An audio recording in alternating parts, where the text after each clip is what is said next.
We're continuing on with our committees. We have District Flexibility and Charter Schools Committee. It is now 11 o'clock.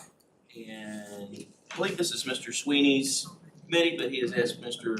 Jarnick, Vice Chairman Jarnick, he will run the show. Mr. Sweeney, are you with us online? I am. Thank you, Chairman Downey. Absolutely. Would you like for Vice Chairman DeJarnett to run it, or you want to run it from there? I'll let Dr. DeJarnett run it, please. Thank you. All right. The floor is yours, sir. All right, we have 3 items on the agenda, and I'll turn it over to Ms. Taylor. Ms. Taylor, item number 1. The first item on the agenda is a request to approve the 2022-2023 Charter School Board Governance Training Providers. The Official Code of Georgia Annotated Section 20-2-2072 and State Board Rule 160-4-9-.06, Charter authorizes financing, management, and governance training, require charter school governing boards to receive governance training from charter school board governance training providers approved by the State Board of Education. Charter school governing boards must receive annual training within the 10 domains of the standards for effective governance of Georgia nonprofit charter school governing boards, which include governance, strategic planning, board and community relations, policy development, board meetings, personnel, financial governance, ethics, workforce economic development, and joint venture among business, school systems, technical colleges, and others. Training providers are solicited by a request for proposal, and applications are vetted by the Georgia Department of Education staff. So we're seeking approval for the 19 providers on the attached list. I think all of you have had a chance to review the list. If you haven't, take a quick look at it. If you have any questions for Tiffany, this is a good time to ask them. Is there any objection to putting this on the consent agenda? Okay, hearing none, we'll add that to the consent. Item number 2. Item number 2 is a request to approve the charter system renewal for Randolph County Schools. Randolph County Schools is seeking a renewal of its charter system contract. The Randolph County Board of Education approved the Randolph Charter Renewal Petition on March 10th, 2021. In its next contract term, Randolph County Schools will utilize its flexibility to increase its partnerships with area TCSG and USG institutions and develop a college and career academy to ensure students are college and career ready. They will support small group instructions for students not performing on grade level and assign a mentor to each credit recovery student to support and monitor student progress. Randolph County Schools has worked to address the challenges identified in its previous contract extension and will continue to work with the Georgia Department of Education's School and District Improvement Team and undergo annual monitoring to ensure continued progress. If approved, Randolph's new contract would expire on June 30th, 2026. For context, Superintendent Madge with Randolph County Schools wanted to be on the line today, but due to the impending effects of Hurricane Ian, needed to be at school to make sure, in the building, to make sure schools were going to be okay for any weather events. Any questions for Ms. Taylor from those of us in the room or anyone online? If you have any questions? Any objection to adding this to the consent agenda? All right, we'll do that. Hearing none. All right, item number 3. Item number 3 is a request to affirm the State Charter Schools Commission approval of its state charter school. On August 31st, 2022, the State Charter Schools Commission met to consider petitions for state charter school approvals. The commission voted to grant a 5-year charter contract to Utopian Academy for the Arts Trilith as a grades 6 through 8 state charter school that will have a statewide attendance zone. Under the Official Code of Georgia Annotated, Section 20-2-2083, the State Board may overrule the Commission's approval of new or renewed state charter schools within 60 days of the Commission's decision upon a majority vote by the State Board. Rather than leave open for 60 days the question of whether the State Board will overrule the Commission's approval of a new or renewed state charter, the practice of the State Board since 2013 has been to formally affirm or overrule all new or renewed state charters. And from the commission, we have Ms. Saron Lockett, who's the general counsel, available for any questions online.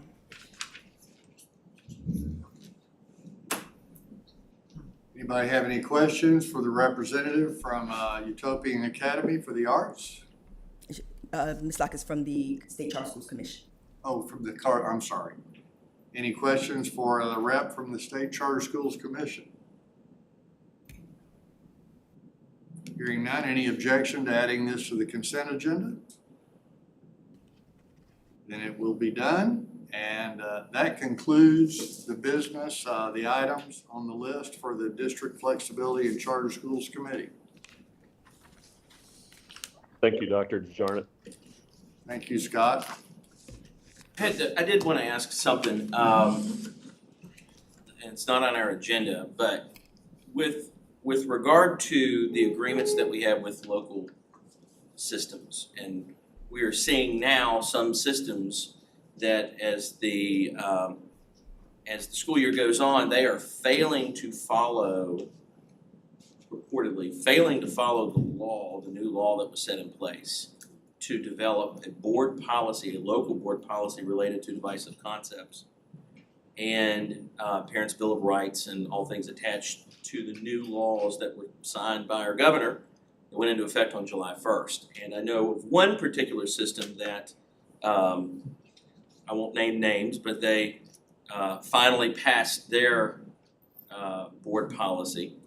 But I believe there are, at least it's all rumored, and I don't want to name names again, but that there are two that I have heard, and I don't know what the absolute latest is, systems that have still failed to do that.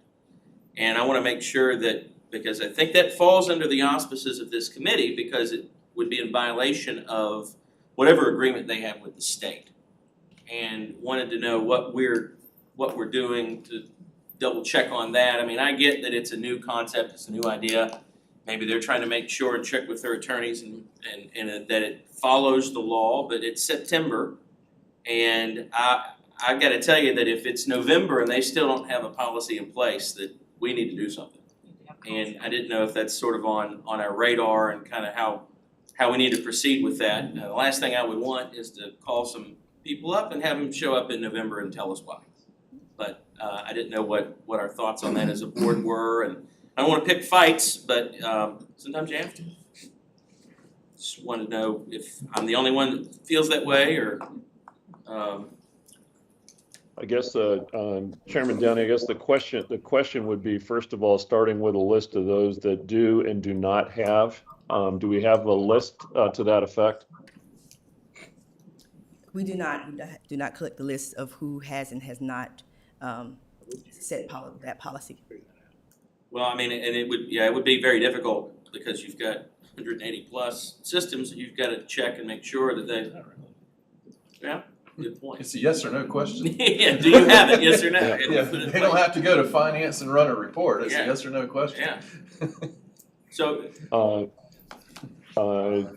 So in that regard, I think you bring up a valid point, Chairman Downey. Does it make sense to have Godot go ahead and secure that list first? Yeah, there's only 2 districts that aren't under a contract, under a flexibility contract with the state. Correct. I think let's give the staff time to assemble such a list, and maybe we can discuss this between now and our next meeting in November. We'll have an opportunity at the retreat and talk about it then. And see where those that, if we do learn that there are those that have not yet passed a local policy, Why? I certainly hope that if there are those systems out there still, that they get wind of this discussion that we're having today and maybe take some action between now and then, and I'll leave it at that. Any other discussion, questions for Ms. Taylor or for the rest of the staff? If not, we'll adjourn this committee meeting. We're adjourned. All right.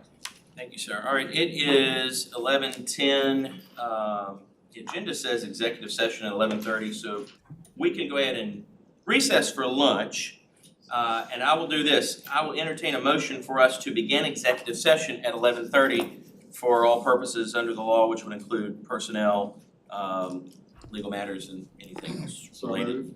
Second. Have a motion and a second. Any discussion, all in favor say aye. Aye. All opposed? All right.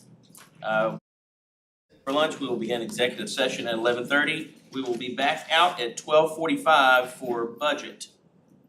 Thanks, everyone. We're in recess.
Yeah. Great. For everyone that's online, I think the team's invite went out for 12:30, but budget does not start till 12:45, so we didn't want you all to think that we'd forgotten about you or that there's a tech difficulty. We'll get started at 12:45, okay? This is for everybody out there in TV land / the cloud. She just updated. Julie just updated that. Okay, I think a team invite just got updated officially for 12:45, so we'll start budget at 12:45. All right, everyone, thank you for participating, we'll see you then.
All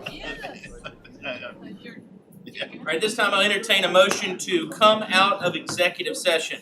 I have a motion for Ms. Donaldson. Do I have a second for Ms. Petty? Thank you, Ms. Petty. Any discussion? All those in favor, please signify by saying aye. Aye. Any opposed? All right, we are now officially out of executive session. We will move forward with our committee meetings for the day. It's 12:45. Sorry about the confusion. I think that there was a team invite that got sent out at 12:30. I think we've got everybody on board out in TV land / the cloud. So I will turn it over to Mr. Donaldson. It is your committee. Do you have a quorum today, sir? And you may begin your budget committee business. Mr. Chairman, I'll call the budget committee to order. We begin with item 1. This is Channeling Communications to provide an awareness campaign using multimedia services in order to increase statewide identification and awareness of homeless children and youth. This contract is not to exceed $299,000. Any questions or comments? Item 2.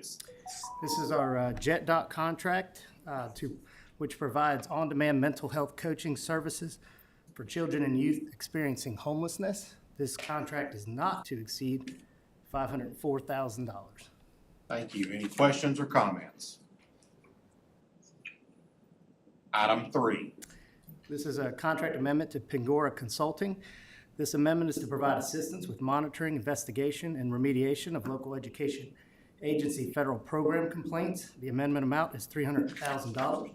The contract amount is not to exceed $347,549. Any questions or comments? Too many phones. That might have been a question. It was a scam, so it probably was a good one. Probably a comment. Yeah, it was probably a comment. All right, item 4. All right, this is a grant amendment for FY23 21st CCLC Continuation Sub-Grant Awards. The purpose of this grant amendment is to make available additional funding for the FY20 21st CCLC cohort of grantees that were previously reduced by 10% in their 4th year of operations. The amendment amount is $2,757,489, bringing the total grant amount not to exceed $31,302,187. Any questions or comments?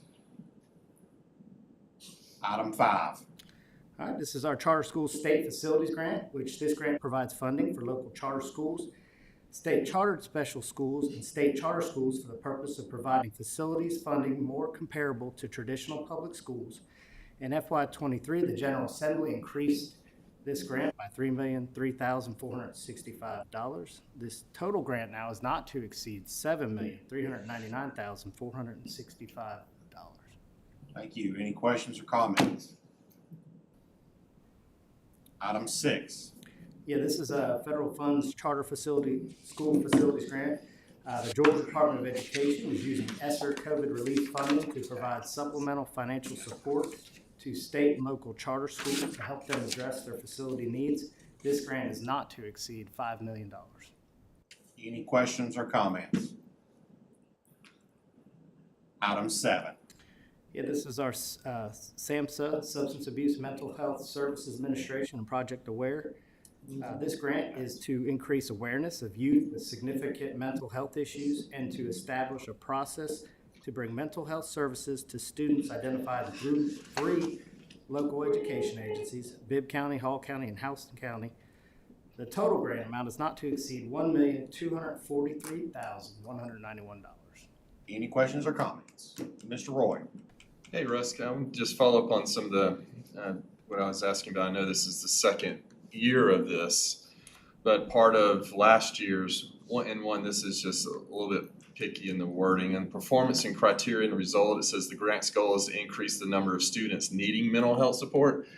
How about not needing it, but having access to it? We don't want to increase that number through the grant. I know that's misworded there, but with it says 2,270 received training and prevention and promotion. 423 students received services, and how's this process and flow working with this? Are there mental health counselors there? Are they receiving screening? Is there telehealth? What's a little bit on this and how, because it also says that we're getting quarterly updates to DOE and that, but this is obviously an area we keep looking at now with our student-based health center grants, the 125 million.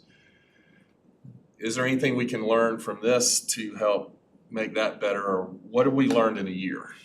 I've asked Caitlin, Dr. Dooley to answer that. Dr. Dooley, did you get all that? I got it all, yes. Can you hear me okay? Yes. Yes. So this grant has completed 1 year and we're in the middle of the second year of implementation. It's being implemented in just those 3 districts. We do forward the annual evaluations on to the Office of the Whole Child, and it's being evaluated by Georgia State University under the lead of Dr. Emily Graybill. So we get her quarterly updates to the Project Aware staff so that we can amend the project going forward. The process is that the project provides training to individuals.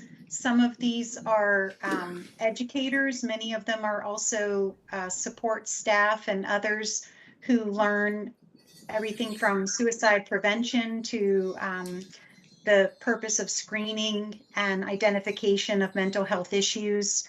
And then as we move forward into actually screening students and then identifying them, then we're better able to link them up to local community supports. And in linking them up to local community supports, we've also been able to network the local supports themselves so that they have MOUs and MOAs, memorandums of understanding and agreement, so that they can provide supports for our students in and around the schools and the communities. So this provides a model for how communities themselves can provide support for student mental health.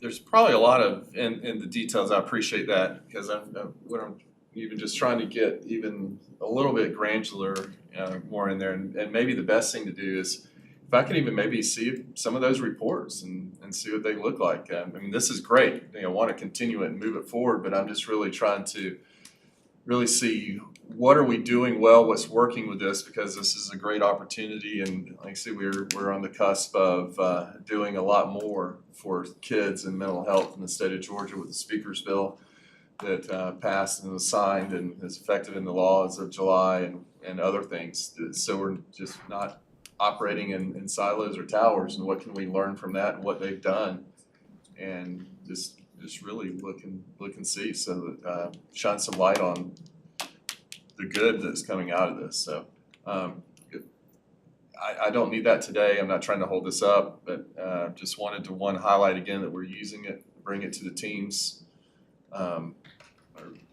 Teams knowledge this is again going on, and that's what this is. This is good work, and how can we leverage other resources to do it, and other grants we're going to be awarding here shortly. So. Dr. Dooley, can you provide us a progress report of sorts? Provide a progress report? Yes. Yeah. Great. Thank you, Mr. Royal. Any other questions or comments? Okay. Item 8 are the contracts 50 to 250. Do we have any questions or comments on any of those? I do want to highlight the one for Carl Vinson Institute, some funding for a teacher burnout. Russ, do we have anybody who can speak on that? Maybe Tiffany. I did talk with Matt. He's out today, and this is similar to the strategies we utilize with our math standards revisions, and we're getting some local districts together, and Carl Vinson's going to assist us with putting that together and getting their input and putting together a report on teacher burnout. Right. I just wanted to highlight. I think it's a great thing. So Absolutely. So, as you know, the teacher burnout report came out this past year or a few months ago, and we've been really leaning into the work of that report with Sherry Bonder and the Carl Vinson Institute. So the goal of the contract with Carl Vinson Institute is to have them work with us on those 5 key categories and areas identified in the report, developing teams that can work with districts on strategies and solutions to addressing those areas identified by teachers as causing burnout. Great. So Carl Vinson's gonna provide those. Yes, they will be services. setting up those services and teams. Very good, very good. Thank you, Dr. Salem. Any other questions of any of the other contracts 50 to 250? Item 9 are $0 grant amendments. They're both $0, right, Ross? Yes, sir. Both of those grant amendments. Any questions on item 9? Okay, the committee has heard items 1 through 9. Do I hear any objection to moving those to the consent agenda for tomorrow? Any other business for this committee? Committee stands adjourned. Thank you. All right, thank you, Mr. Johnson. We are a couple of minutes early, but I think it's okay to go ahead and run into the next item on our agenda, which is a presentation, Innovative Assessment Demonstration Authority, and I will ask our Vice Chairman Jarnett if he will give a brief introduction, kind of let us know what we're doing. Well, first of all, rest of members of the board, all of you are aware that there are assessment pilots in process. COVID has had an impact on the assessment pilots, the timing and the testing and a lot of things. But we really haven't heard from the assessment pilots themselves in a while. And so I reached out to the 2 assessment pilots that are currently operating, and they both indicated that they would be interested in making a presentation to the board to talk about successes, challenges, opportunities, barriers, things like that, kind of a SWOT analysis. And so we have given them some time today to present the work that they are doing. And we also want to hear from department staff and a representative from the Technical Advisory Committee that has been employed. So I'm going to turn this over to, not sure who, but I know that we have. This is Grant. I'm happy to start if you wanted one of the pilots to go first. This is Grant Rivera, Superintendent Marietta City, joining us, and I see Michael is here from Marietta City as well. So why don't we start with GMAT? Sounds good. And thank you very much, Stan, to you and the rest of the board members, certainly State Superintendent and others from the staff that are here. I want to thank you for allowing me to join you from vacation. Marietta City Schools is off this week, and I did not want to tell my wife that I needed to be in a room with you, and I'm supposed to be down here.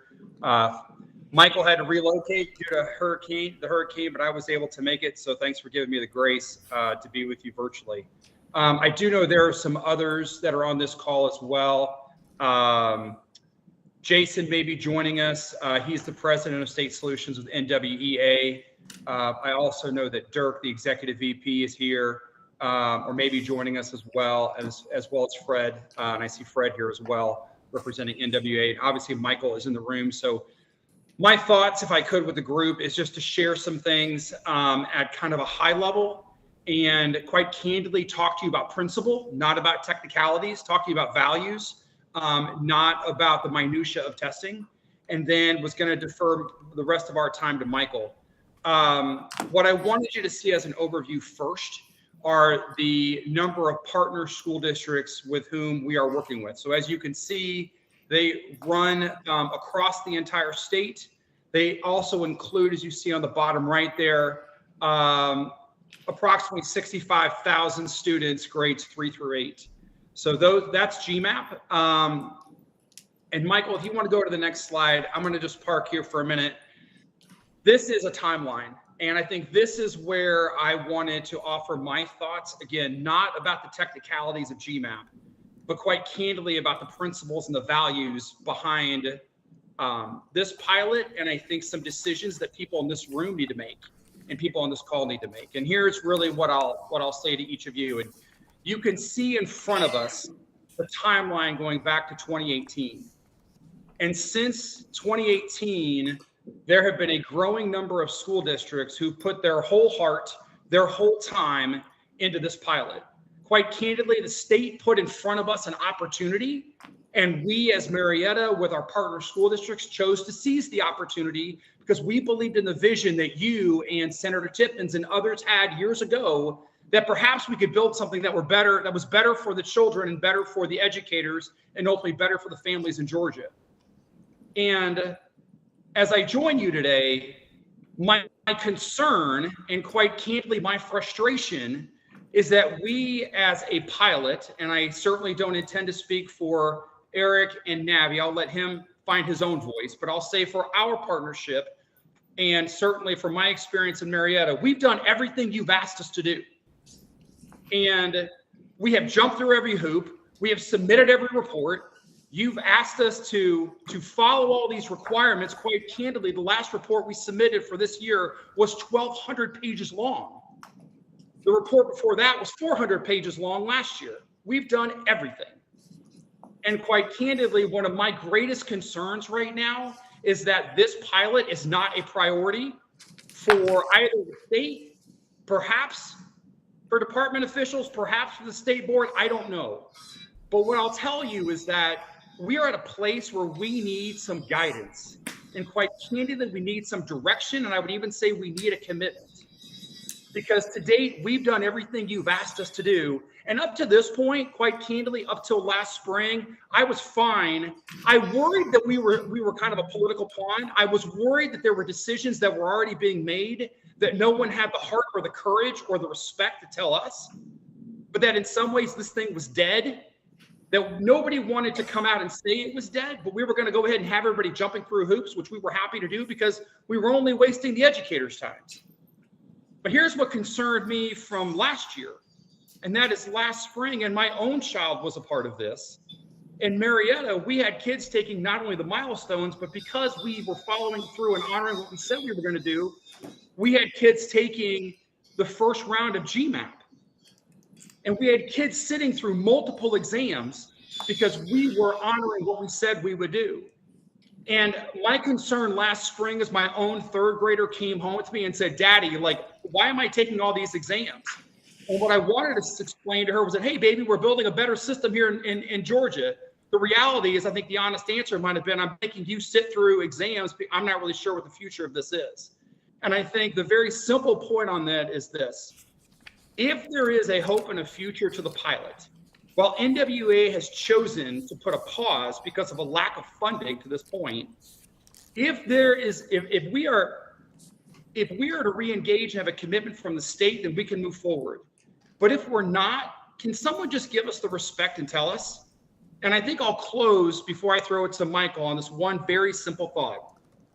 I want to acknowledge Superintendent Woods and his team and the Teachers of the Year who put together the report regarding educator burnout. In that report, it said specifically, don't waste the time of educators, don't have them attend unnecessary meetings, and look for opportunities to reduce unnecessary testing. I believed in that report, I still do. It's one of the most valuable reports that I've ever received as a superintendent working with educators. I think it applies directly to this conversation and directly to where we are as a pilot. If the state board believes this pilot has any future, then let's put some time and money behind it. To date, that hasn't happened, not to any significant degree.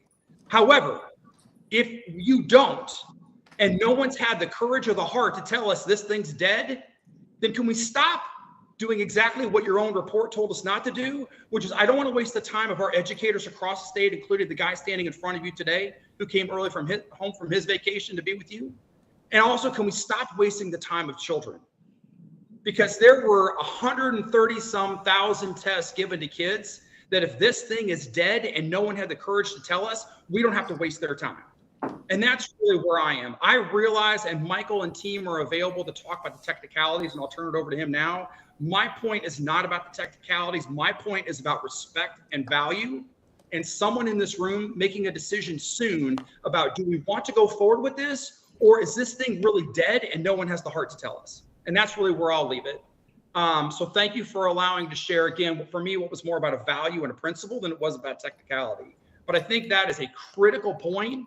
At some point, someone's got to make a decision and show us with time and money that this matters. And if it doesn't, then I'm not making my kids sit for another test and the other 9,000 kids in Georgia, and quite candidly, the 65,000 kids that are a part of GMAT. Michael, can I throw it to you to let you walk the group through whatever part you may feel is relevant regarding the technicalities? Yes. Yes. Good luck, Michael. Yeah. A great act of help. And I'm Michael Hunnicky. I'm the Director of Assessment in Marietta City Schools. Yesterday, yes, I was on St. George Island on a beach. Monday was great weather. I mean, talk about calm before the storm. I know where that saying comes because yesterday it got a little different. And today the park is actually closed, so we actually took off a little early. Supposed to be there till Friday, but I figured I'd rather be here. But essentially, we started 4 years ago, and it was exciting. And I just remember going to my boss and saying, look, if right before our first meeting, if this works, we're going to change the way testing's done.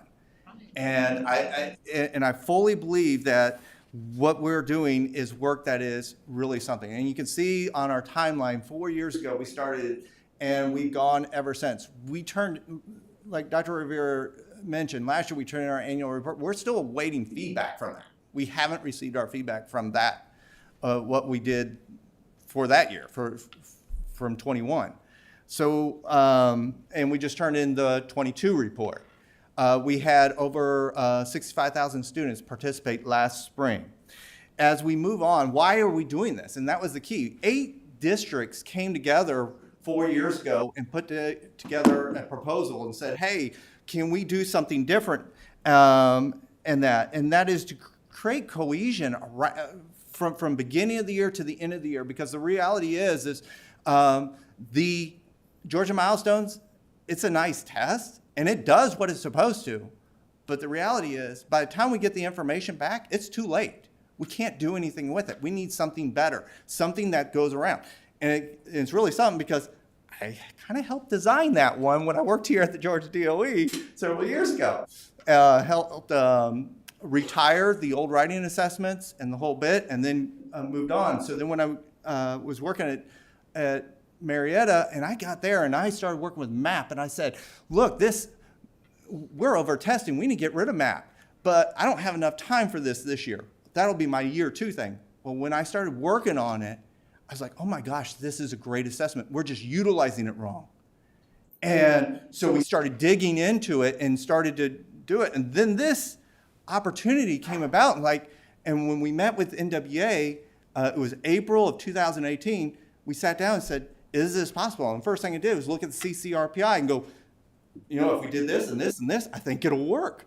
We can't pass peer review at this moment with it, but one day we can do that.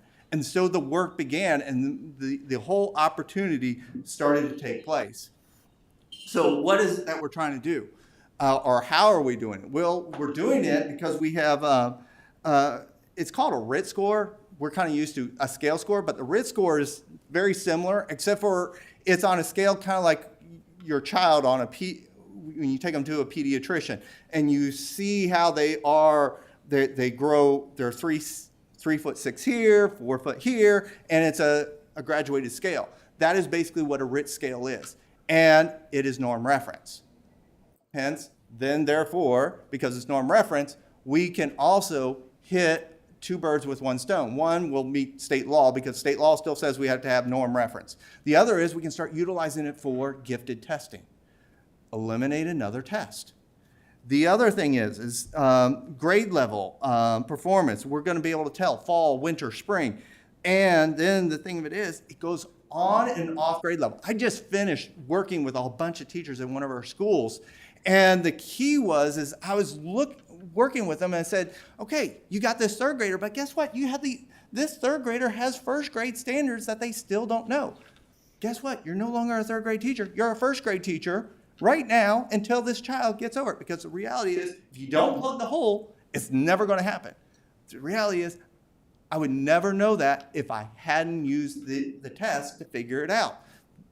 And then the other thing is when you do that, what we have found with research is that when you plug these holes, kids don't just grow, they leap, because all you're doing is plugging in that little spot there that goes, hey, now I get it. Now I get all this other stuff that was a prerequisite for. And I get really excited when I'm working with teachers and they start seeing it and they're able to dig in. And then it kind of points out what standards they are really having issues with. And what's really cool is like one of the lower bullets, it tells that longitudinal story. I can go right into it and look at their whole scale, the whole time that they've been taking the test with us. And when you do that, I can see dips. And when I see dips, I know something happened. And usually when I start asking about it, all of a sudden, you find out that something traumatic happened in that kid's life, or something happened in that. The other thing that I really enjoy about working with the teachers in that is I'm teaching them how to work with students where you can see a student who is considered a low student in your mind, a medium student, and a high student. That low student has areas that they are very high at, and the high student is low at. I said, put them together. Let that low student help the high student. It changes the whole dynamic of the game. All of a sudden, that low student it just happens. They get that encouragement. Kind of humbles the higher student a little bit. And it's kind of fun to see all that. But it's something that happens within it. And we can do this fall, winter, spring. Now, last spring, we took a major step. And that is we finally were able to build all the item bank up enough that we could actually participate and do a field test. And when we did the field test, it was across all 18 districts that are now currently in. And we had 129,737 tests submitted. Fred, who's on the line, we were all going, gosh, can we just find another 300 tests? Because we just want to hit that 130,000 mark, but we did not. We did have 16,400 students concurrently testing at one time. The system did not fail. I just remember being here when we launched Georgia Milestones. We had major issues, and I was expecting that with our first launch of this. They were all minor.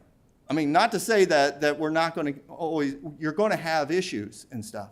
But comparatively speaking, when I lived through 2015, that inaugural, this was nothing. It was really, we thought it was very well-timed and the whole bit. Now, the key is we do have some barriers. We have some challenges that are going on. One, we were officially approved in July 2019 with the IADA. And then the pandemic hits 8 months later.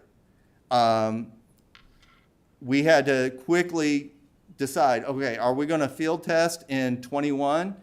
And the reality was that wasn't going to happen, and we made the decision not to. We pushed it back a year because of that. So that the pandemic put us back a whole year with that. The other thing is that we have a challenge with, Georgia is very different.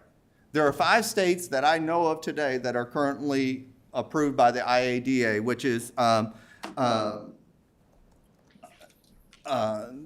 federal part. And with that, we have 2 different pilots competing against each other.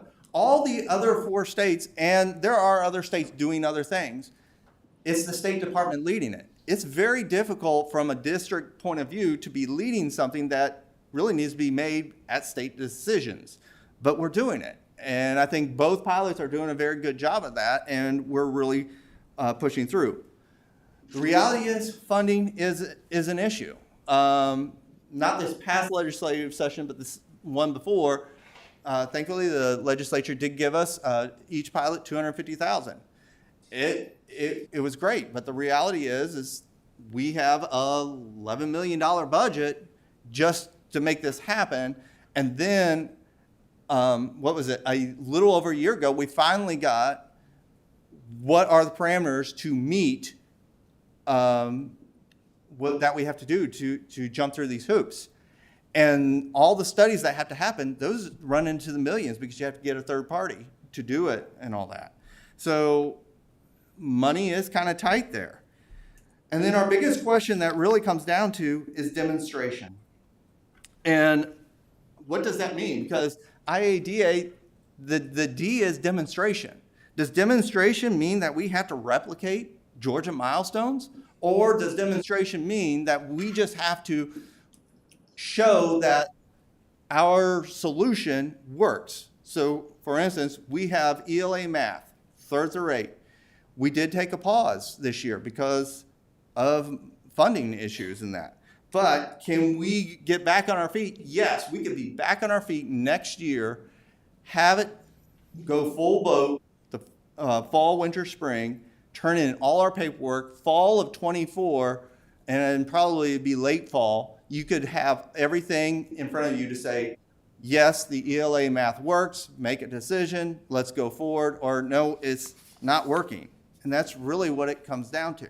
One thing I did want to show you is like a sample individual student interactive report that's happening. And up in the top, you can see that you have that math score up in there. You have it broken down by the different domains, but then at the bottom you can see it breaks it down by the standard. And if I were to click on one of those standards, go, well, what does that mean? Boom, it pops up and it tells me what it is. So it depends on what you're trying to do. And then up at the top, there's just a wealth of information that a teacher can have of their students, and this is almost immediate. So the student finishes within an hour, 10 minutes, it just depends on when it populates.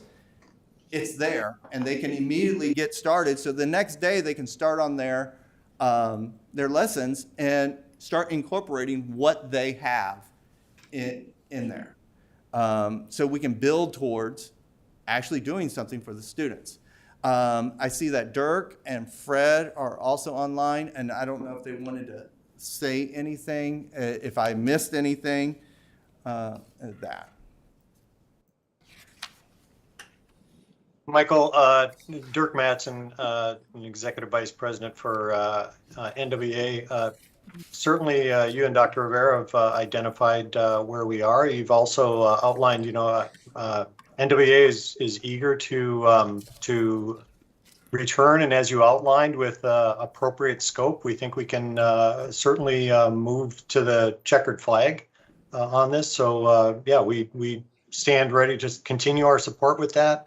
And as Michael mentioned, we continue to have good relationships with folks working on the NAVI program, as well as we collaborate to enhance the assessment opportunities for Georgia students. So, thank you.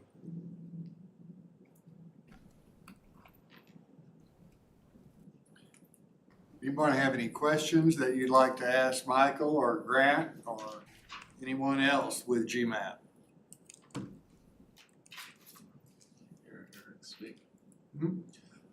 Grant, thank you for your candor and honesty on where we're at. I just want to say I appreciate it. If you have some comments, but I want to wait to hear Eric speak first. But thank you.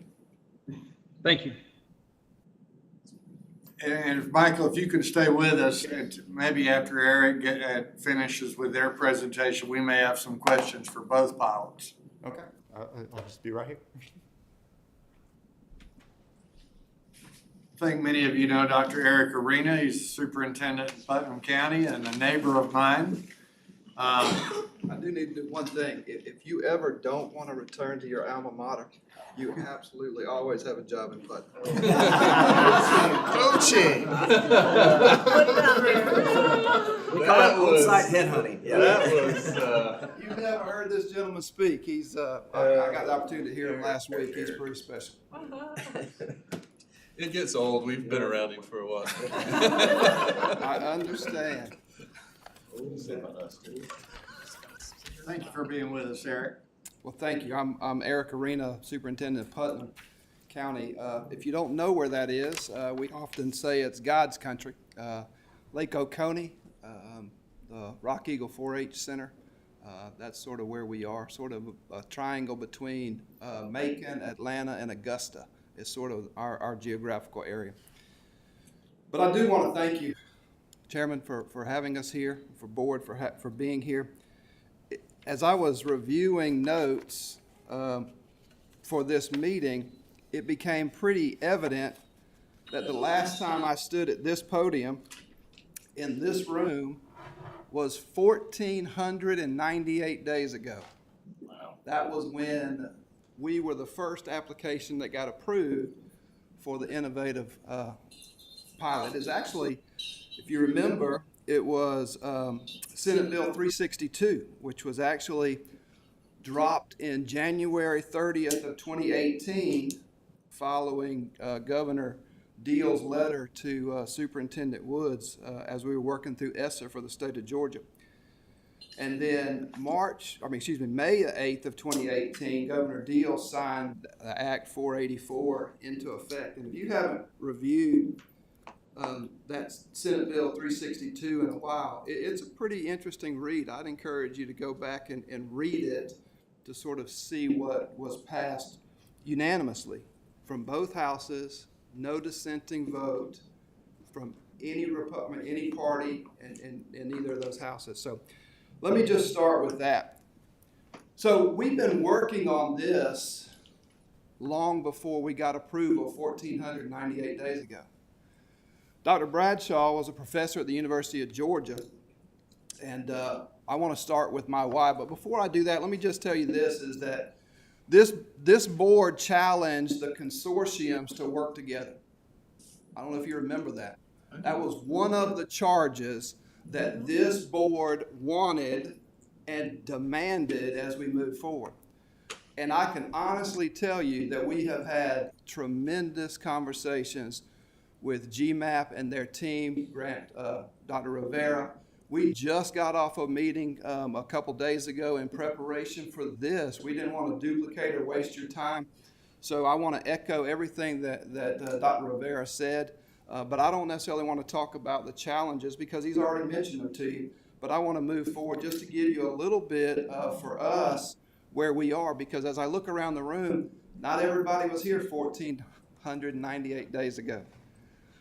That was quite a long time ago. And in that time, think about what our world has done. Michael mentioned COVID and mentioned the fact that we deal with and have dealt with that as a society. But before that, I want to take you back just a little bit before that, is a lot of school systems and a lot of high-performing schools were doing formative assessments. We know that formative assessment is the right kind of work. But in this diagram, what we didn't have was the valid and reliability piece of that. We had timely and we had granular, but what we didn't have at the school level was that valid and reliability piece. So working with Dr. Bradshaw, what I needed to do for us is I wanted the information that came back to my teachers to be accurate and valid and reliable, so that when they invested their precious time to help a student learn, it was worthwhile. That's the premise of what NAVI has been built on. NAVI was never built. We never went into this thinking that it wanted to be the state assessment. That's not what we wanted to do. All I was trying to do, because guys, I'm the only superintendent I am is of Putnam County, and I'm responsible for our children, and that's what we were trying to build. But through this journey of talking with other people and talking with politicians and talking with others throughout the state, this opportunity came about. So that's the why. The why is, and Dr. Rivera mentioned it, Michael also mentioned it, we were excited. If you remember almost 1,500 days ago, there was some it was exciting to think about the fact that we could truly change an accountability system by changing what we were doing with an assessment system. We could truly do what was right for kids, what was beneficial for kids. So I'll say this, is that our primary goal was to support student learning, is to support student learning by giving timely feedback to our teachers and students about which standards are understood and which they do not understand yet. The feedback provided would be valuable, it had to be valuable and trustworthy.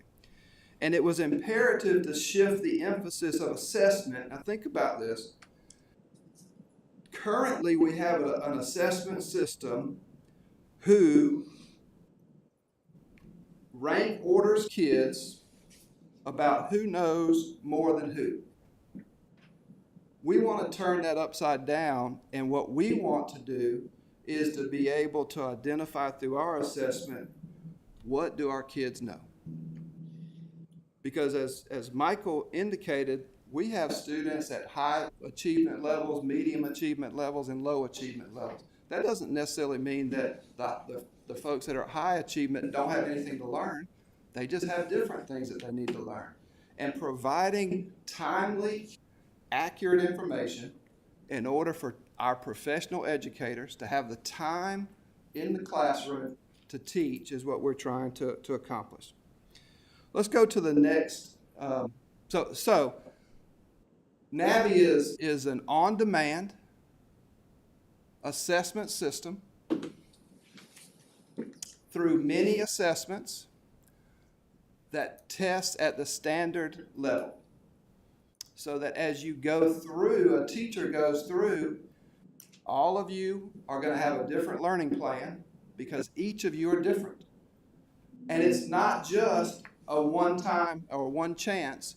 There are multiple attempts because some of you, like Mike, would get it on the first time. And others, like me, it would take more. Appreciate that, Eric. Yes, Thank you. will. I'll pay you later. Eric, I think there's a clicker on the podium if you want to do this. Oh, there's a clicker on the podium. Okay.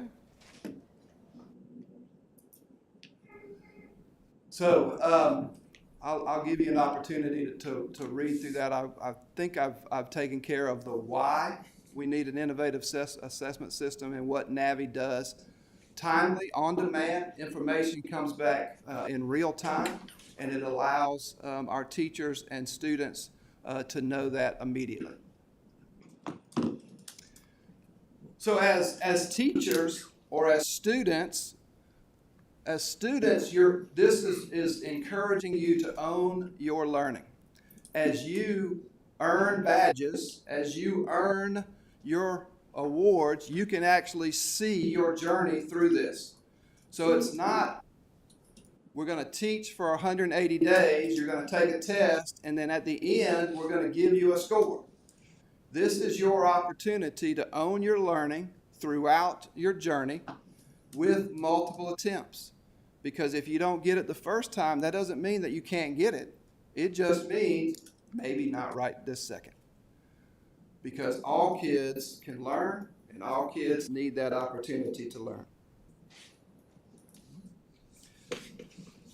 That's just a snapshot of what a dashboard looks like for kids, and one of the unintended consequences of what we're seeing is that student efficacy and owning their own learning as they move through.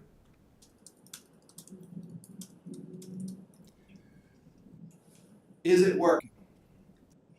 Well, our preliminary findings indicate that if you compare the NAVI districts versus state of Georgia in milestones between 21 and 22, you can see that our increase is greater than the state of Georgia's. That's exciting news initially. Now, all of this information will be presented to the TAC. We've got information that's due for comparability in October. And it is our goal to be able to submit that and have that conversation with our technical advisory committee. So our timeline, granted 1,498 days ago, we got approval. We're in theory in year 4 of a 5-year pilot. We were under the impression initially that there was an opportunity to ask for 2 more years. And then the curveball of COVID was thrown in there, so we're not really positive what that looks like. So we do expect that there are some opportunities for extensions. And from the beginning, it was a 5-year, like I said, a 5-year pilot with the 2-year extension. And then COVID, we expect at least 1 year for that. So where are we in year 4? We will submit evidence to the technical merit and comparability for grades 3 through 8 in math and ELA and reviewed by the TAC for approval, and have the option to exercise the authority in IADA grants in year 5. So what does that mean?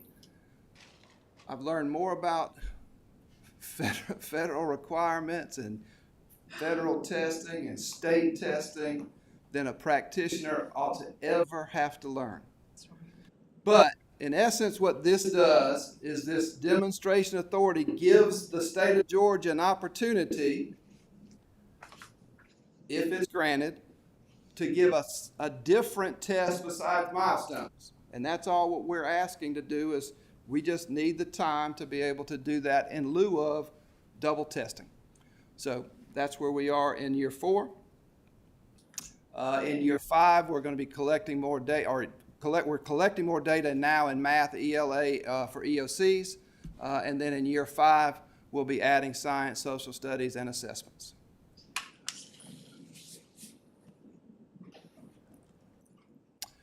One thing that we heard throughout this journey is, how can one person, one professor from the University of Georgia handle all this work?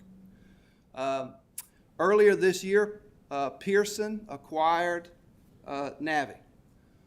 Pearson currently provides large-scale assessment services to 27 clients, including 21 states, the District of Columbia, Puerto Rico, as well as other national consortiums in the U.S. Department of Education and NBPTS. So if that was an issue or a concern for you in the past, it has been resolved. But I would like to echo everything that Grant said as far as moving forward, having some honest conversations, and just let us know. If this isn't the direction we need to go, it's okay. Just tell us. But putting our staff and our students through this journey of everything that we expect, plus all of the requirements that we're putting them through here, if there's a light at the end of the tunnel, they'll keep working. But if there isn't one, I encourage you, like Grant said, is let's just finish it and stop it. My excitement today is not as high level as what it was 1,498 days ago, but I will tell you that I do believe that this, and I wrote this down, Superintendent Woods put out a document about reimagining K-12 education. And if we get this right, not only can we reimagine K-12 education, but we can redesign K-12 education for the state of Georgia. And 1,500 days ago, I believed it was probably the most important topic in our state for education. And 1,500 days later, I still believe it is the most important topic for this committee and for all of us to take up. So thank you for your time. I'll be glad to answer questions. I don't know if you want to go to another presentation or if you want to ask questions, or however you want to do that.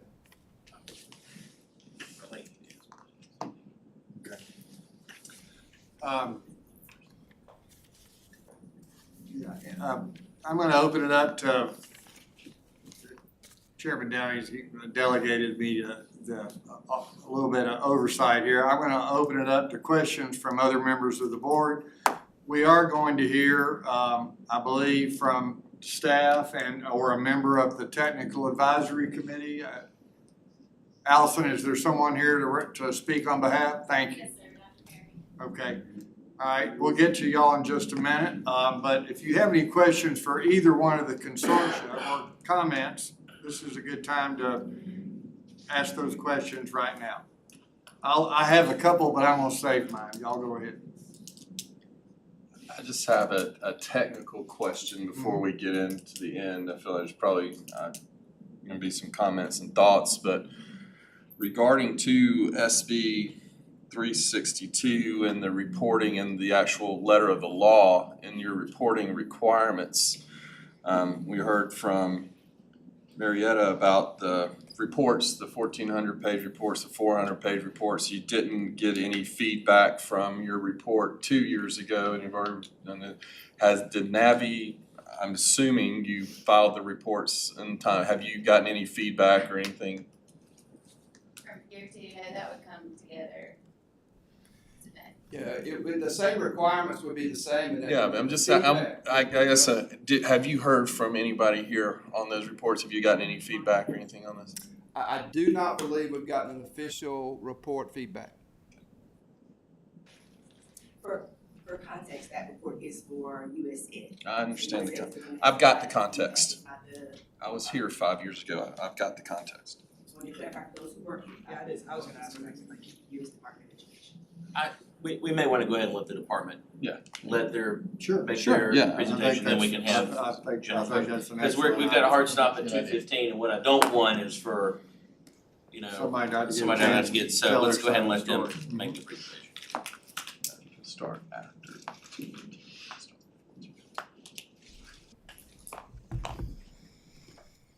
Would you mind introducing yourself and thank you for being here, by the way? Sure, no problem. Yeah, am I gonna be able to see my slides on that screen? Otherwise I can turn to the left and right. I am Mary Ann Perry. I am currently at WestEd. When this project started, I was actually a technical advisory committee member for this project, working with both of these consortia. WestEd won the contract back in 2019 to convene this technical advisory committee and to provide technical support to both of the consortia. As I said, I started out as a TAC member, and then unfortunately my predecessor at WestEd passed away unexpectedly, and I took over as the director of his center at WestEd and took over this project. So there has been some turnover at WestEd, but we're doing our best to really support these consortia who are really undertaking a mammoth task here. So right now we're working with these two that you've already heard from, the NAVI and the GMAP consortia, and then we meet monthly with the Georgia Department of Education. Just real quick, our current technical advisory committee members, their names and affiliations are up on the screen. 5 of the 6 I would consider psychometricians or measurement experts, and Lillian Pace is much more of a policy expert. She's the one when we can ask, what does IADA require, what does ESSA require, she just can fire it off. She's got all those laws memorized. So these are the folks we meet with 3 times a year to review things, get feedback back to us, and they're getting ready to start on the comparability review that you've heard mentioned, and I'll explain in a minute. You've seen this, so I'm not going to spend a lot of time on this. What we were hoping was not as much impact from COVID because of the idea that the vendors be working on development at the time. But of course, the 2021 school year was not normal either. 2022 was really the first year we had assessment results. We thought this is something we can compare what's happening in this consortia to what's happening in the state. Again, by this point, by next year, this year we're currently doing the comparability study. Next year we should be at the external evaluation stage, remains to be seen. Of course, when we started, we had Cobb County as well that did not move forward. The GMAP timeline was actually the same as the state timeline. NAVI submitted a timeline that was actually accelerated, with everything hoping to be operational as early as 2019-20. So they were absolutely impacted by the pandemic. So to start with GMAP, the proposed schedule's on the left, the actual what has happened is on the right. So a couple of things to note is, one, we have not yet done a full field test on the GMAP. The field test that was done in 2022 was only the spring. The idea, as Michael talked about, is the kids will test in the fall, the winter, the spring. We can roll up all those results and come up with a summative score at the end of the year. So they have field tested items in spring of 22, and that's it. And then NWA surprised their colleagues in the districts by saying we're stopping work in June of 22. Not enough money, and they didn't feel like they had enough support from the state, so they stopped. So right now, they are truly dead in the water, trying to raise funds and figure out a way to move forward. But there's, again, because we've already missed the fall window, there's no chance for them to run a full field test fall, winter, spring in the 23 school year. So the best GMAP could do, if the funding got into place, if they could get everything restarted, is to do a full field test in 23-24, fall, winter, spring, pull together the evidence, have a comparability review in summer and fall of 24, and hopefully get started on the 25-26 school year. So from a technical perspective, and again, we're a bunch of psychometricians, so I'm going to get a little technical here, but one of the great things about the MAP, or the GMAP, is that it builds on MAP growth, which, as both Grant and Michael have indicated, have been around for years. And it's accepted growth model. The RIT score, you don't need to know what RIT is, but it's been around for a long time. Teachers are used to working with it. The partner districts had already run a study and had linked MAP scores to the Georgia milestones, so they knew this is how students do on the MAP, because they're going to be proficient on the Georgia milestone test, or they're not. But they had that already in place. The reports highlight both growth, how much are kids growing between fall, winter, spring, and also, are they proficient? Are they on track in the early administrations, and by the end, are they proficient? And it's been a fun consortium to work with because the districts are so engaged. They're really interested in this, and they've worked so hard on this. On the flip side, some of the concerns have been brought up by the Technical Advisory Committee has been that from NWA's perspective, this is a product. So rather than aligning everything specifically to Georgia, they've aligned all their items to their own achievement level descriptors. So we have ours beginning, emerging, right, proficient, beginning, developing, yes, proficient, and distinguished? Distinguished, yes. Every state has different ones. And so they're not aligned directly to those four. They're close, but they're not completely aligned. So there's concern about, is this going to be a problem? Are they really going to be asking questions that don't really separate the kids across the performance levels as they're intended to? The TAC just saw the blueprint for the first time a couple of months ago and had some concerns about majority of the items were focused on growth, not about providing a summative score. And of course, we're way off track in terms of rolling out all of the subjects and grades. So right now, it's only been focused on ELA and math at grades 3 through 8. And my personal concern is just that we haven't yet piloted a full through-year model. The other thing I know has been frustrating for the GMAP consortium is watching the staff turnover at NWEA. They've had, I think, 3 psychometricians and 3 project managers, and so it feels like a restart every time they get a new staff to work with. And if they start up again, they're going to have some more staff because I know their current psychometrician's left the company. I don't know that he's left the country. He's left the company. Moving to Navi, again, Navi proposed a really ambitious schedule. And so what they've actually done is much more aligned with where the state had projected this pilot would go. So this past year, 21-22, they were able to pilot all of the modules in grades 3 through 8, ELA and math. So they've been working on developing all the items they needed to hit every single module. Before this started, ELA focused on reading, so they've added some writing. Really working well with their stakeholders. I'm sure you can tell, Putnam is very engaged. So where we are now, again, with the green, is they are getting ready to submit evidence next month, because it's still September, so next month, for the Technical Advisory Committee to review. And the purpose of that is to say the student scores are sufficiently comparable to the milestones that the kids in Putnam can stop taking milestones. And they can submit these scores instead, and it'll meet the federal accountability rules. So their idea is by 23-24, their hope, they can drop milestones and be fully Navi district.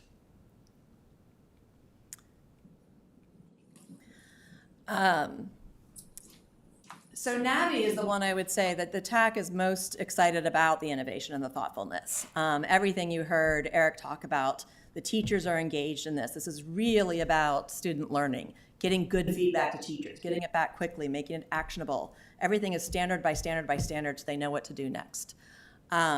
Schools like the flexibility. One of the problems with anything that's through course is we run the frustration of saying, to really say you teach and then you test, you teach and test, and what have they learned? If you're going to do a test where you're giving it 3 times a year, either you're dictating the scope and sequence of standards to teachers, or you're constantly testing kids on things they haven't learned yet. With the NAVI format, they're not. They're saying take them any order you want to take. You just have to have taken at least 75% of the standards by the end of the year. Okay, so 75% of the tests have to be completed by the end of the year. Again, I think you're seeing enough excitement about this. They've been able to recruit some additional schools and districts, and Pearson purchasing them is a good signal that vendors outside say this is a good path to go on. When I went through all the notes of everything the TAC has ever done, one of the concerns is they just haven't seen a lot yet. Everybody is very familiar with Dr. Bradshaw. We know her work, we know the quality of her work, but actually seeing the product, seeing the scales, seeing how things are done, it's a bit of a black box. So there's not much to say pro or con about it. But one thing that's concerning is that we're not sure how this will scale up to a summative score. We haven't seen evidence of that. That'll come with the comparability discussion, I'm sure. The federal law says students must be tested on the full depth and breadth of the content standards. Because the NAVI system says teachers are only required to give 75% of the tests on 75% of the standards, it won't meet federal requirements unless we automatically assign zeros to all the tests not given. So that is how we'll have to meet the federal requirements. And again, we're really focused on 3 through 8 ELA and math, not in a course and not science at this point. So I just wanted to give you a quick overview of what this comparability review is, since we're mentioning it several times. We've developed guidelines. I'm sure you know that your milestones, any state assessment has to go through federal peer review. So we pulled a lot of the requirements from federal peer review as well as from the IADA document and put it together to develop these criteria that the consortia have to meet in order to be allowed to say we're going to drop milestones and just focus on this under the demonstration authority. Working with the consortia, we decided the best way to do this is to allow sort of rolling submissions, but where we'll really analyze it is in fall of 22, starting in October, and spring of 23. So they have a couple, they can prioritize which evidence they want to provide when, tackle, review, and give feedback on that, and then they can focus on the next set of criteria. Once we're done on the technical side and submit final recommendations, it could go one of 2 ways. If we have concerns, it can go back to the consortia to say we want to look at this and resubmit some additional evidence. If the TAC says this looks good to us, it goes to the department. The department will then conduct their own review, work with an external evaluator, and present the findings to you. So that's the way this process is supposed to go. These are the 7 categories of what's in comparability evidence. So again, the federal requirement is that any assessment has to fully align to the full breadth and depth of the content standards and the achievement standards. So they have to show that, GMAP in particular, even though they're writing items to the NWA achievement level descriptors, that they do actually match the Georgia milestones achievement level descriptors. They have to be reliable and valid, like Eric talked about. They have to have score reports that provide similar data that is required by the federal government. They have to be accessible and provide accommodations to allow all students to be accessed, English learners, students with disabilities, et cetera. They have to have security. They have to show that the student information is secure and that the integrity of the tests themselves are secure. They have to show that they've been engaging with stakeholders, and they have to show how their results will be incorporated into the existing accountability system. And then the minor one is that they have no conflict of interest. So that's all the nuts and bolts of everything. I did want to give you a couple of thoughts. And this, I'm going to switch now to a little bit more of a personal level on a psychometric and ed measurement side. These are both really good assessment systems. that they were both designed to be something different than what they're being squeezed into. So math was really focused on growth and giving normative comparisons. Whenever you give teachers a score, like even when I'm designing a 10-item test that the teacher says, I want to know, can my kids really convert fractions to decimals? And then when I say, okay, well, they got 7 out of 10 right. Is that good enough? It's always the question, is that good enough? And there's 2 ways to answer it. One, it's as good as 60% of the kids in your state. Or other kids who've gotten 7 out of 10 right went on to score proficient on the state assessment. Those are the 2 kinds of feedback people really kind of look for when they say, is it good enough? Or are they ready for the next unit? Are they ready for the next grade? But some kind of feedback, just 7 out of 10 is not helpful. So these are all giving really good feedback to the teachers. But turning this into a statewide assessment system is going to put a huge burden on them. And I think it was Grant who talked about requirements keep changing. We keep getting more and more things we have to do. It's because of the federal requirements. It's because once you move up to a state assessment system that goes into the state accountability system that's reported to the federal government, the layers and layers of requirements start piling down on you. So these 400 to 1,200 page reports, unfortunately, that's what I've been seeing across the 5 states who've been part of IADA, and I haven't heard of a single one of them getting feedback. So it isn't something just unique to Georgia. It is something that the 5 states are really struggling with, is that they're kind of out there floating around, not sure where this is going. So one of the things I just encourage you to think about is the purpose of assessments. On the one hand, we want tests to give feedback to teachers on student learning to help guide instruction. And even better is the side effect Eric talked about when the students themselves are taking ownership about their learning and figuring out how well do I know this? Am I ready to move on? But ESEA back in 1965, this whole testing system was developed to identify inequities in education systems across buildings, across districts, across groups. It was intended to fight poverty. It was intended to say where are more resources needed. Those are 2 completely different goals for assessment. So I'm going to leave you with just a couple of questions to think about. And one is it really fair to say one assessment can accomplish all of that? They can give really good timely feedback for teachers and students, and they can meet all these federal requirements to find out where are there inequities that we need to focus on in our districts or in our states. So for me, the question is, how do we let these keep going? Because they're doing good work. They're learning a lot about their kids. But I worry that the minute they become a state assessment system, all the good work suddenly gets smothered by federal requirements. And are they going to be as good as they were when they're in a pilot program, when they're really working amongst themselves about improving instruction? But I also heard one of the reasons they started this is because they felt like there's just too much testing. And we heard Michael talk about that today. There's too much testing. So some work's been done since 2018 to shrink the footprint of the state assessment, to try and stop this habit of people to just stop instruction towards the end of the year and say, now all we do is focus on drill and kill to get ready for the test. And so these are ways to stop that kind of focus. But are there any other ways? And I don't have an answer. It's just a question to ponder. And with the delays brought on by the pandemic, the other effect this has had, and the thing that's really affecting the timing, is because they haven't rolled out yet. Now we've got new content standards in the state.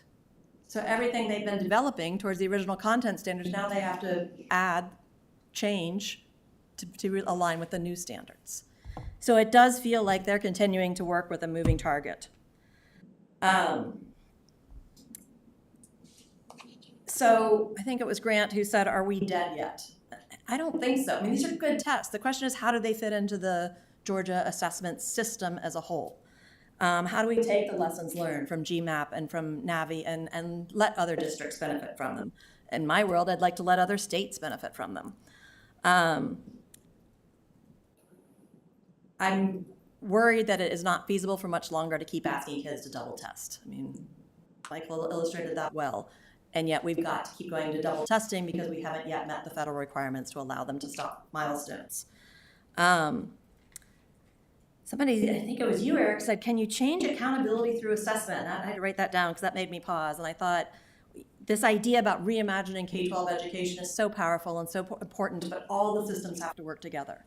I don't think pulling either of these assessments and saying we're going to reimagine education through these while we're still under all the federal requirements under ESSA and the accountability system and the state, there's some state laws too that are hindering us.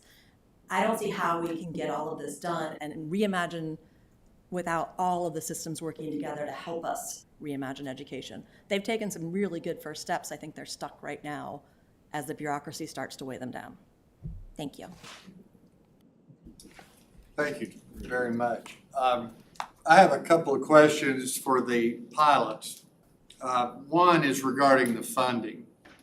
And if department staff, superintendent but was there an expectation that funding was going to be a part of participating in this pilot? And maybe everybody else on the board knows the answer to this question. I'm fairly new, so I don't. Was there an expectation that funding would support these pilots during the pilot period?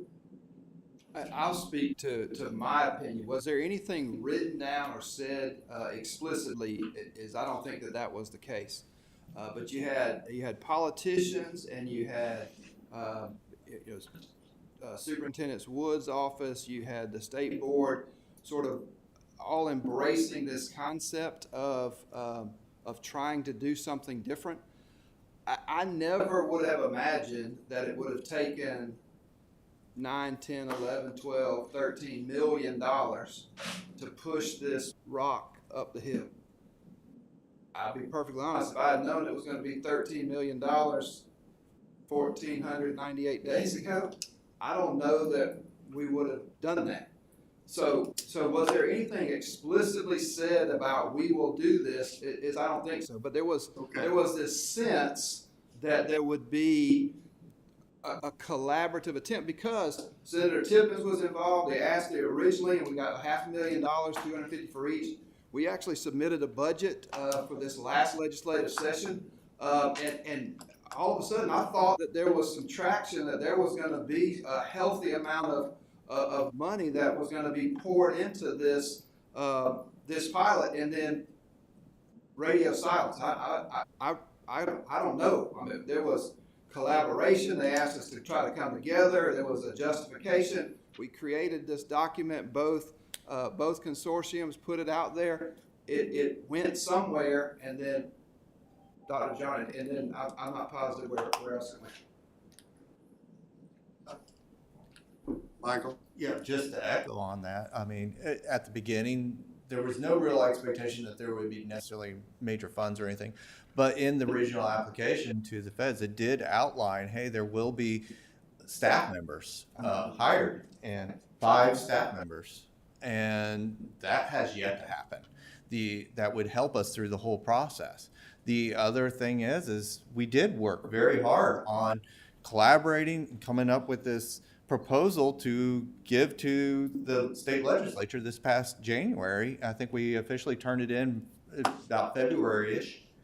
Nothing. It was like it hit on dead ears when we were asked specifically to provide it.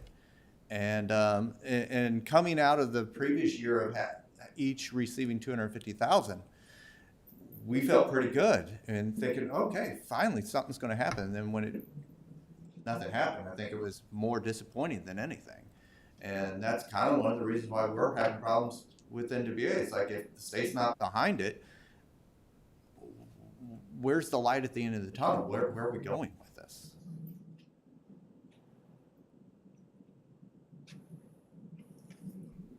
Anybody else have a question for either department or West Ed or the pilots?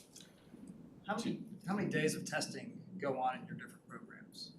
How long do these assessments typically take? I'll tell you, for us, a formative assessment, good teaching has formative assessments throughout the year. So what we try to do is to sort of mimic that.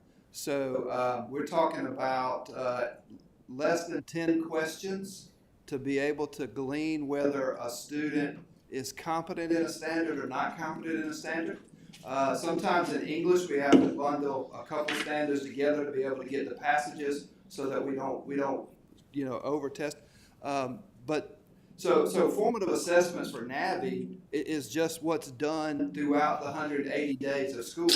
And in reality, from my standpoint as a superintendent, not every kid needs 180 days. Some of them may need 160, and others may need 220. Now, from an accountability standpoint, that's something we talk about, the weight of collapsing and crushing what we're doing. But from a teaching standpoint and a superintendent standpoint, if they need 140 days to master the material, give them 140. If they need 180, we're going to give them 180. If they need 220, we're going to give them 220. And that system on demand allows for that. So I can't answer your question about how many, but if you counted all the formative assessments throughout the year that a teacher gives, it's going to be a whole lot more than one milestone at the end of the year. GMAT's being designed a little differently. It's a fall, winter, spring assessment.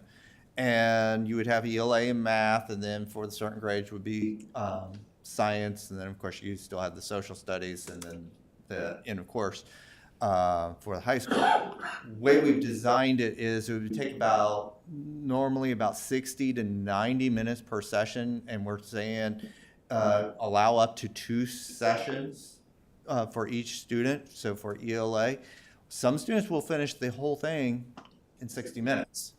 It is an untimed test, and it's also an adaptive test. And I'll tell you, the hardest part are for our perfectionist students, because they want to get every single question right. It's impossible to get every single question right because it adapts. So some students will take longer, and generally who we find take the longest are your perfectionists, your gifted students. Your more normal students, 60-minute sessions, and we don't want the sessions going more than 60 minutes because it's too much testing. So 3 times a year, if you did ELA and just math, you're looking about 2 hours, 4 hours max, those 3 times a year. Thank you. Yep. Mike? Yes, some comments. You got a whole page full of notes there. I know you got something to say. It is, I mean, everybody be mindful, it's 2:02, so, but I want, have everybody a chance to make comment, and then we'll close this. Just circling back to your question about funding staying first, as I think it brings it all together, and no, there were no guarantees, but what you prioritize, you fund.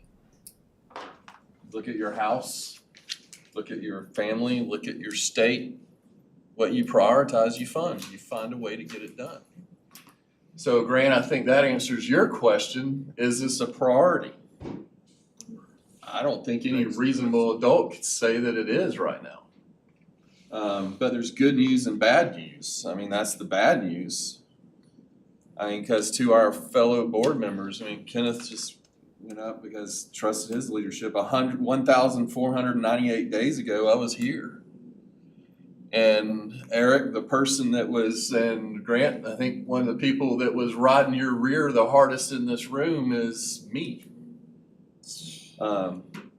So looking back on this right now, I've been on the board 12 years.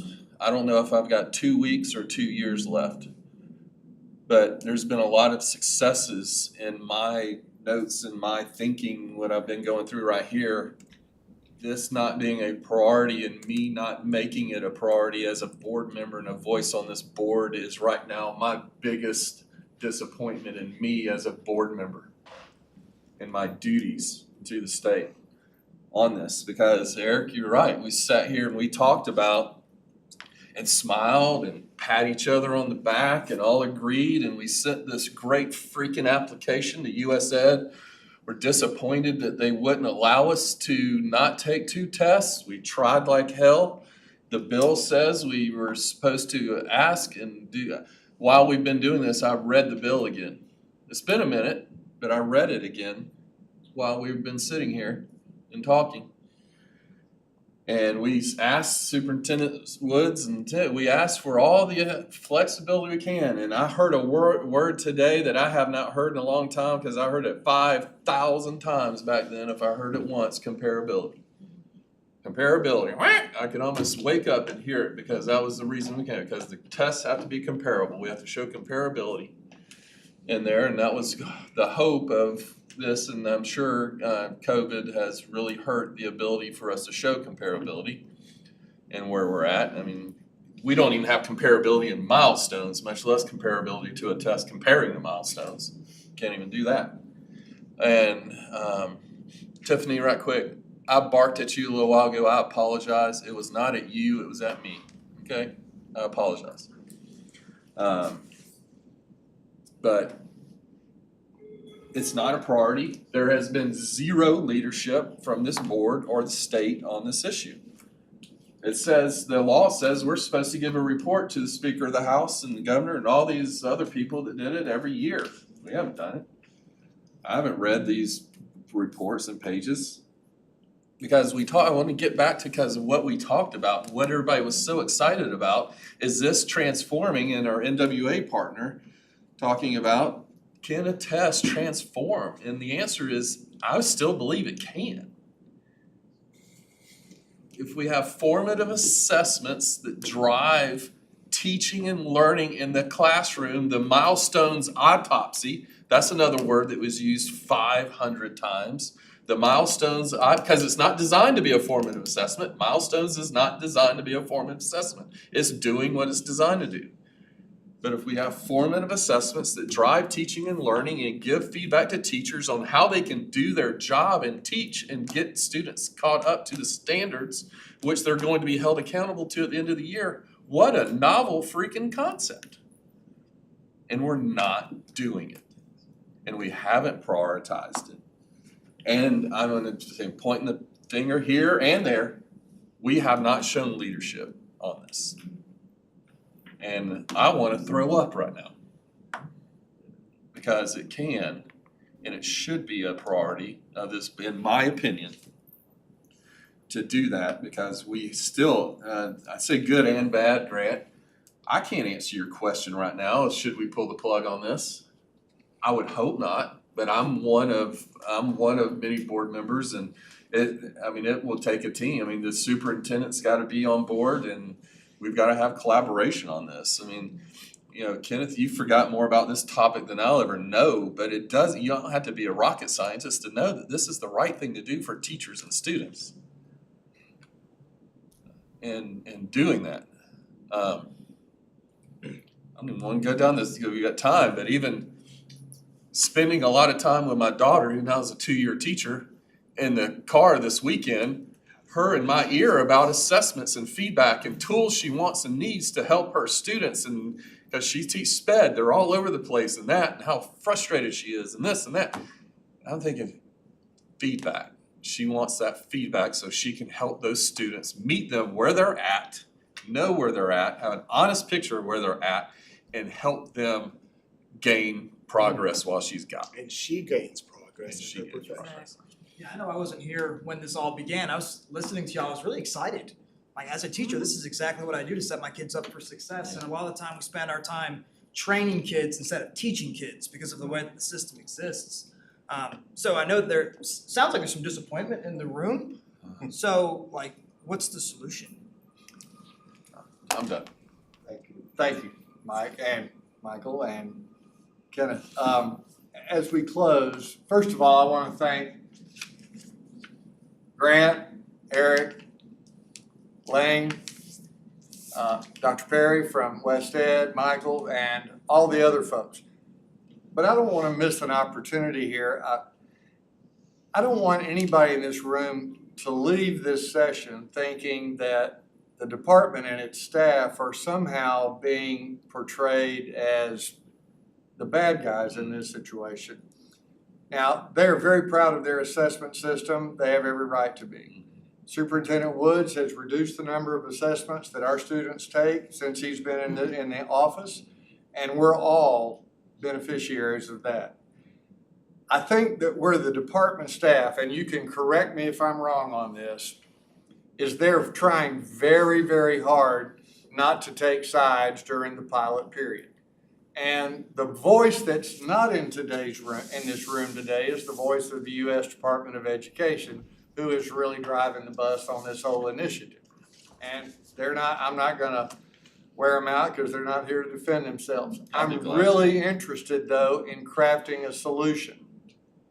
Because folks, I've been a part of 3 school funding advisory committees. I've been a part of half a dozen other reorganizations of the longitudinal data system. I was on 4 of those committees.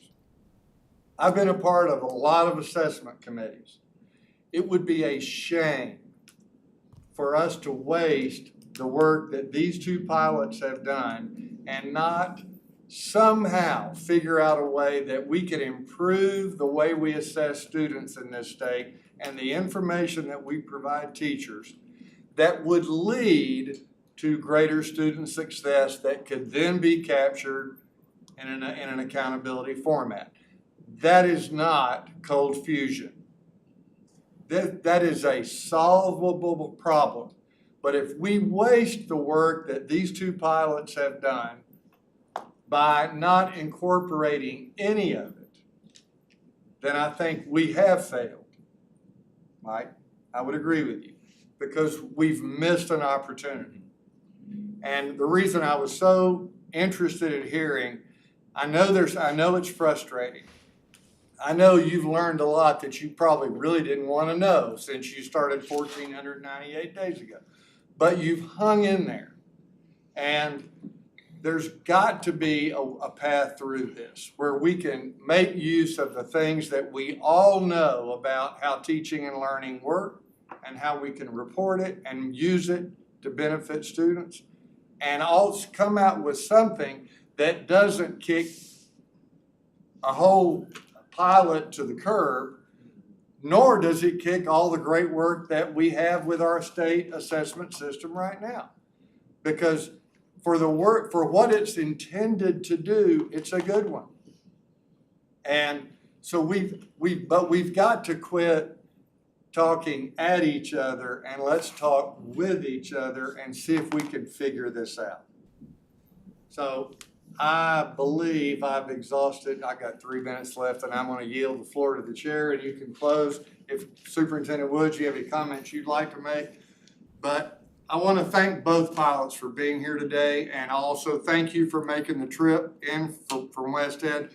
I would very much like to see all 3 of these PowerPoints. If you can leave them with staff so that we can have access to them later, I think it would really inform our discussion. We've got a retreat coming up next month, and maybe we can have some conversation about this then. Any other comments from the board for the good of the board related to this presentation? But again, to both sides, again, appreciate the work you've done. I think my record is pretty clear on, my belief on formative assessment and where they play. But again, just thank you. I know the past couple of years have not been kind to anyone in any situation, and has offered different challenges. But again, just to express my thanks. And sort of dovetailing on what Vice Chairman DeJarnett said, we have a retreat coming up in October, and there are a lot of us, over half of the board, who are new, who were not here when this was put into place. And so we are still getting caught up on this. I don't see this as a failure of leadership. I think it's an opportunity for us to get caught up on what we should have been doing, quite frankly, and working. And we've got a lot of players at the table. We just need to get the team back together. That's what we need to do. So just so we're not hanging, Mr. Chairman, can we make this an agenda item at our retreat? Absolutely. So and just what we're about to talk about, make the changes. We are about to talk about our agenda, and we can, in fact, there is some time at that last day that's sort of open-ended, about an hour, I think, that we can make that the priority discussion that we have on that Monday of our retreat. And Mr. Chairman, I go ahead. I'll just say for inclusion of all board members, I'm afraid we're going to have to do it probably on a Monday, because again, we're going to leave some board members that weren't privy to this information out of this conversation if we don't do it day one. Right. They're at the afternoon on that Monday, yeah. And I don't know what will come from that, but I would really like, and I'm going to lean on the experienced board members that have been here over a decade. I'm looking at some of y'all. And would love for y'all to be a part of and leaders of driving this. And let's make sure we get it right, because we've got a lot of students that are counting on this, a lot of educators that are counting on this. Yes, and in solid partnership with department staff. Absolutely. Okay. 100. Okay. Agreed. That's how we do this. Well, we're all on the same Right. team. Yes. We all have the same goal. Right. And sometimes problem it solving. doesn't seem that way, but we all are one team. So you have that pledge from us. And I hope that gives some guidance out in TV land. We've got a retreat coming up in a couple weeks, and about a week and a half, I guess, when we'll. 10 days, Yeah. Mm-hmm. So this If there's anything left to do. in fact, we're amending our agenda as we speak, Mike Long, just so we can include this discussion. I've got 11 minutes I can give you on day one. All right. Anything else for the good of the presentation? All right. Thank you. Thank you all very much for your time. Thank you. Thanks for, cutting short vacation and all sorts of things. Grant coming in on Appreciate that. vacation. That's right, that's right. All right, so that concludes that presentation. So now we'll move on to the Audits Committee. Chairman Royal, do you have any business for the Audits Committee? No, to follow up on our last meeting, we talked about working with DOE staff and state audit staff on getting some additional information where some of our districts are.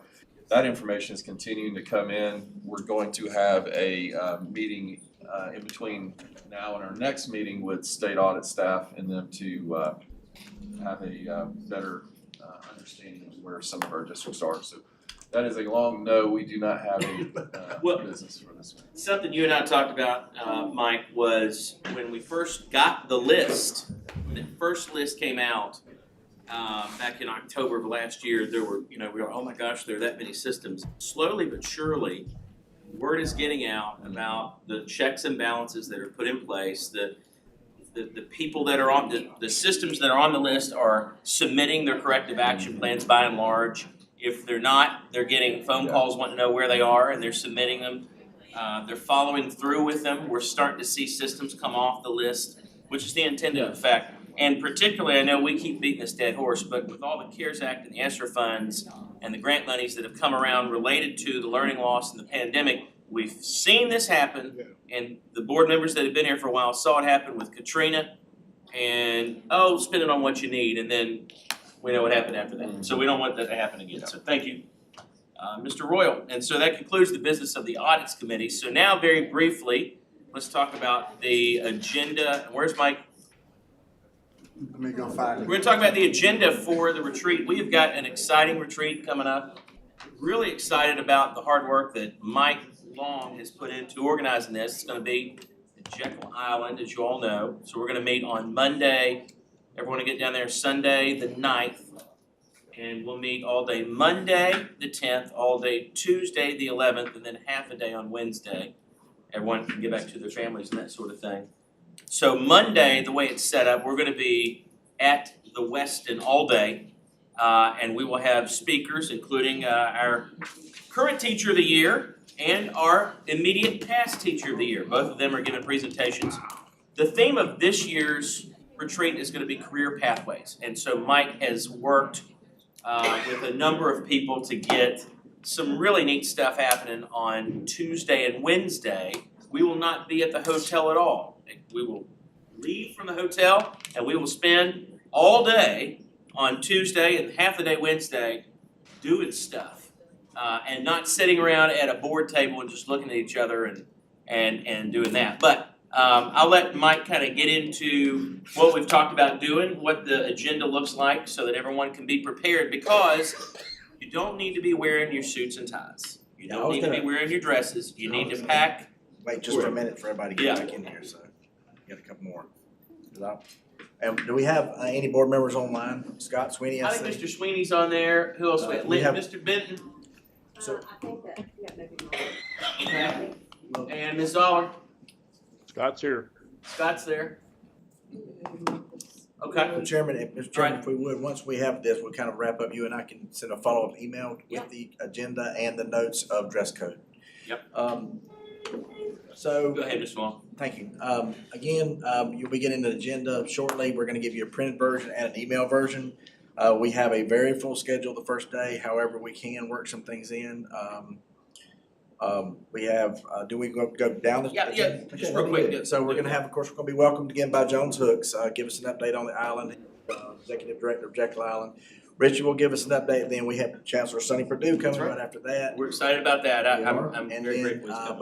both, my understanding is, we have a great orator here. We do. So we're gonna have both our past, Teacher of the Year, which was also a fantastic speaker. Right. And also Michael will be there as well for the next hour. And then we head into a 40-minute panel discussion again with Superintendents, Dr. Scott Spence, Dr. Scarlett Copeland from Appling County, and Dr. Jim Pullers from McIntosh County, with Richard Smith once again. So we do, he just texted me a while ago, asking about some questions to get the ball rolling. So we'll have a 40-minute discussion there, lunch. Then we have come back with Chris Clark, the president of the Georgia Chamber of Commerce. Right. Then our legislative panel starts. We have